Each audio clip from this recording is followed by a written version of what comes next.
der Markt weiter ohne Stärke. Wir sehen, dass der Nasdaq hier beispielsweise aus Trendkanal und dem letzten Zwischentief hier ausgebrochen. Die horizontale Linie weist darauf hin. Und es gibt natürlich ein paar Ideen, ein paar Gründe, woran das liegt. Zum Beispiel an Google und Huawei, beispielsweise an dem Kampf. Aber natürlich auch generell, weil der Markt einfach noch nicht stark genug ist.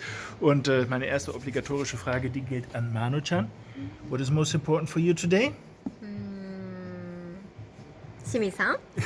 Shimizu, that's always a good answer. Also, Shimizu-san ist der richtige Ansprechpartner und deshalb gehe ich mal gerade an ihn weiter. Shimizu-san, let us know what is most important for you today. Monat-chan. So, this is Wednesday, and we have FOMC minutes coming in at the later in the New York afternoon today. If you remember, that was FOMC held in end of April, early May, and they obviously left the interest rates unchanged.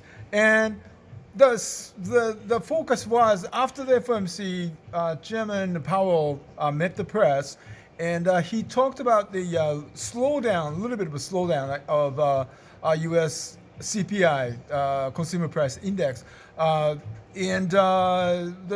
he said he characterized the slowdown as, what was it, a transitionary, like it's temporal, okay, and that kind of insinuated to the market that echoed to the market, disappointed the market rather. It disappointed the market because market was really expecting Fed will cut the rate by the end of 2019. CME index was showing around 50, 51, 55%, a little bit more than a half market expectation of hike by the end of 2019. Now, after Chairman Powell said that this is temporal, transitory, that percentage kind of came down, like 40%, 45%, less than a half. So that was what happened earlier this month, or toward the end of April. Now we have CME index, CME Market Watch telling us that market is expecting rate cut from the Federal Reserve by the end of 2019, about 60-70%. 60-70%. And that is purely because the market, stock index, lackluster performance early part of May. Well, the May will turning out to be the worst month since January, I guess, on the monthly performance. We only have a week and a half to go for this month, and then we'll probably end May negative, in a sense. So, well, the market, if there is anything temporal or transitory about the market, it is market expectation, I guess. That's the end of the story. But we'll find out if there was any depth to the conversation about the lackluster or losing steam on the CPI at the FOMC. We only heard from Chairman Powell only. So the minutes release will probably indicate something about that, I guess. But the market is now expecting a rate cut from the Fed by the end of 2019. We'll find out how accurate we are, I guess. Have a good trading.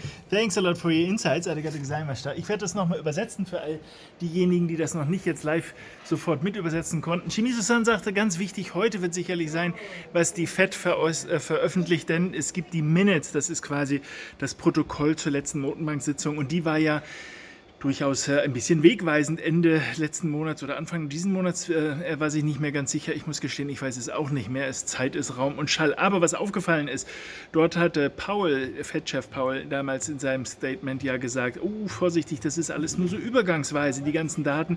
Wir wissen noch nicht so genau, was Sache ist. Und vorher war das so, dass man durchaus davon ausgegangen ist, dass die Zinsen nochmal angehoben werden. Das lag knapp über der Hälfte, 51-55%. Aber nach dieser Aussage ist das Ganze abgerutscht nach unter 50%, deutlich unter 50%, so Richtung 40%. Das kann man messen an bestimmten CME-Kontrakten, die das eben quasi die Yield Curve sozusagen im Auge behalten, die Zinskurve. Und dann kann man abschätzen, was dann zu erwarten ist.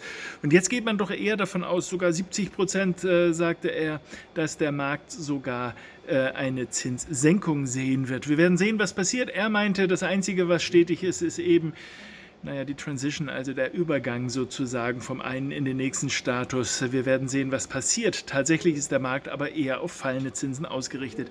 Der Mai ist wohl der erste Monat in diesem Jahr, der negativ ist. Das wird sich wohl auch bis zum Ende des Monats nicht mehr großartig ändern. Auf der anderen Seite, was haben wir erwartet? Der Markt ist so stark gelaufen. Man kann ja schlecht bei Olympia, das ist ja immer mehr ein Thema hier in Tokio, sagen, Mensch, ich habe den jetzt schon 3 Runden laufen sehen. Mich wundert, dass der gar nicht aufhört, mal eine Pause macht. Na klar, machen die mal eine Pause. Ja, also insofern, der Markt muss auch mal eine Pause machen dürfen. Das ist noch kein Weltuntergang und auch kein Beinbruch. Also drücken wir uns allen die Daumen, dass wir auf der richtigen Seite liegen, dass wir Rücksetzer vielleicht sogar nutzen können. Wir hatten ja durchaus einen validen Trigger im Nasdaq. Wenn Sie den Trade des Tages eine Weile verfolgen, dann haben Sie eine Idee, wie das in etwa aussehen kann. Also Trendkanal, ich krieg's kaum raus hier, waagrechte Linien beispielsweise, die können darauf hinweisen, dass der Kurs da einen wichtigen Unterstützungsbereich, wenn es eine wackelige Aufwärtsbewegung ist, eben durchstößt nach unten. Und beides hatten wir jetzt beim Nasdaq, aber auch beim S&P, bei anderen Märkten ebenfalls. So, also in diesem Sinne wünsche ich Ihnen für heute alles Gute. Ich wechsle hier nochmal einmal auf das Gesamtbild Shimizu-san und Manu-chan in der Hoffnung, dass sich beide zu mir gesellen. Ich wünsche allen alles Gute. Nächste Woche werde ich dann aus Frankfurt zugeschaltet werden. Das heißt, ich kann leider keine Live-Bilder von hier bringen. Das letzte Mal vorläufig, aber in 2 Wochen bin ich dann wieder hier in Tokio. Also alles Gute und liebe Grüße. Bye bye. Alles Gute.